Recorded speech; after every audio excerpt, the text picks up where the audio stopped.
Ladies and gentlemen, the President of the United States.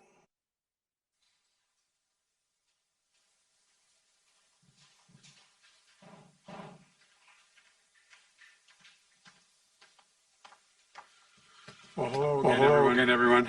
Welcome back.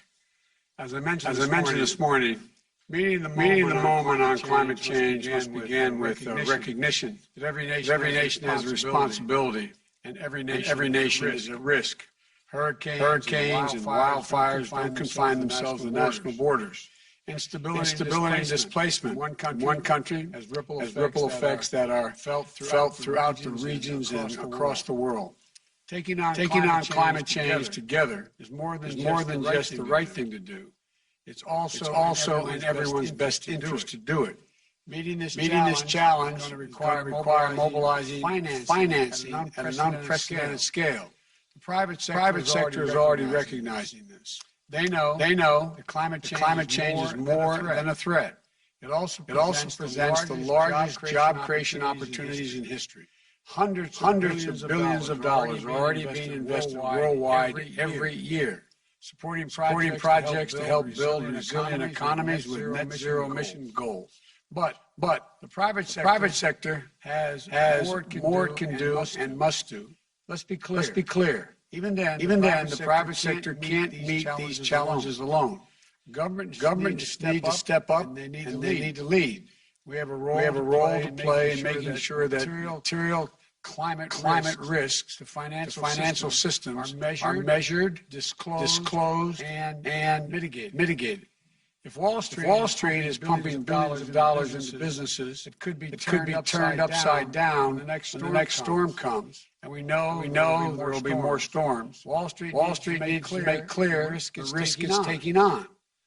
Those dollars being invested are often the hard-earned savings of our workers. Pensions. We can't take steps to protect our workers. If we don't step up, we have to be able to move forward from the downside deal then into the upside and strengthen the resilience of our financial system. I've directed my team to develop an approach to do exactly that. All of our nations must stand together in shifting policies on public investment as well. To invest in breakthrough technologies, to finally end fossil fuel subsidies, to help the world's most vulnerable nations and those bearing the least responsibility for the climate crisis cope with the devastating impacts of the climate crisis. To help developing economies leapfrog to clean technologies of tomorrow. To mobilize the trillions of dollars needed to make the most of the opportunity to build a clean energy, job-rich path to meet our goals. To make sure that our climate response is about more than just building and developing new sectors, but also about international security, regional stability, food security, and gender and racial equality as well.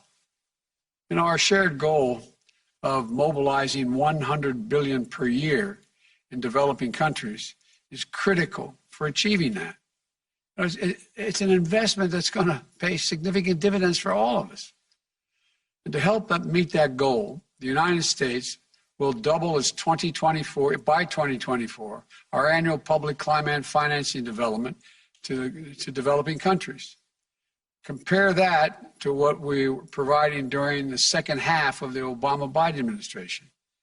At the same time, we intend to triple our public financing for climate application in developing countries by 2024, recognizing the dividends that pays in reducing cost of disasters and conflicts are avoided.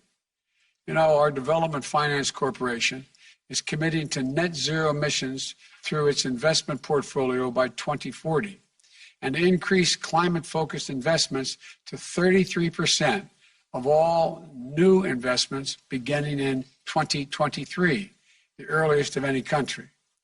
In addition, today we are issuing America's first ever International Climate Finance Plan. This plan represents our vision for financing the global climate response in a coordinated way. It lays out specific steps that federal agencies of the United States will take to increase both the quality and quantity of climate financing.